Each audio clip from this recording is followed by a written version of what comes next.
Hey folks, welcome back. In this video we're going to go over black body radiation. So let's get started. We'll first look at the definition of what a black body is, and then we'll look at some characteristic curves for black bodies. So it firstly says that a surface that absorbs all wavelengths of electromagnetic radiation is also the best emitter of electromagnetic radiation at any wavelength. Such an ideal surface is called a black body. And another way to think about this is that a black body is a perfect absorber but also a perfect emitter of all wavelengths of electromagnetic radiation. Then says the continuous spectrum of radiation it emits is called black body radiation.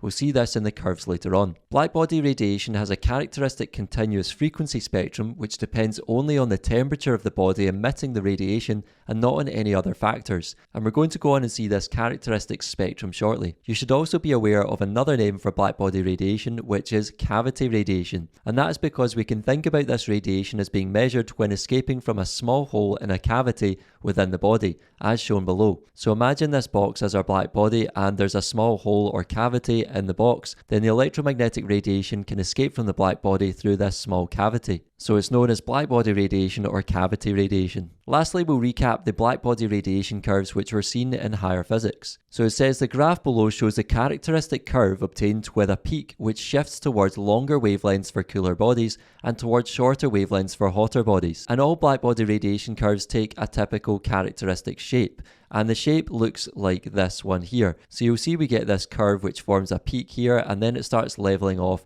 over this side. So it's steeper on the left and then levels off on the right. And all black body radiation curves have this typical shape. So in higher physics we saw the greater the temperature of the body, the more radiation is going to be emitted each second, and therefore the bigger the area under the graph. So we should have a taller peak, or in general just a bigger curve, for an object at a higher temperature than one that is at a lower temperature. And conversely, lower temperature bodies will have a smaller peak or a smaller curve, with a smaller area under the graph. And another thing to remember from higher physics is that the peak will shift towards longer wavelengths for cooler bodies, and towards shorter wavelengths for hotter bodies. So let's say we had a body that was hotter than the one that the graph is shown for here, then that would mean the curve would be higher and therefore there would be more area under the graph. But we could also say the peak is going to be at a lower wavelength than the one observed here. And on the other hand, if we had a body that was a cooler temperature than this one, then its peak would be on the right hand side of this one at a longer wavelength. To finish off, I'm just going to show you a quick simulation to help you visualize this. So we're going to start off with the lowest temperature on this scale, which is the temperature of the Earth. And as I increase the temperature up to the temperature of a light bulb,